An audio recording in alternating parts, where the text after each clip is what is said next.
有人问我为什么在家里养鸟，其实养鸟的快乐你们可能想象不到，有的不仅情绪稳定，还特别粘人，有的甚至还很操心，连剥瓜子的活他也帮你干了。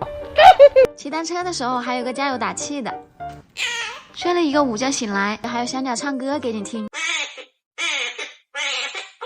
你终于醒了，我唱的怎么样？大家养它们有多快乐，打扫卫生的时候就有多痛苦。像地上这些，一般都有扫地机器人帮我解决，但是沙发上收拾起来就麻烦了。好在家里刚入了一台除螨仪，吸走异物的同时还能除螨。它们平时掉落的羽毛、羽粉，通通可以处理干净。同时床上我也会定期吸一吸，吸完床上暖烘烘的，跟晒过太阳一样，睡觉特别舒服。机器用完清理也很方便，用完直接冲一下就干净了，家里的卫生都解决了。那剩下不就是养它们的快乐了吗？没错。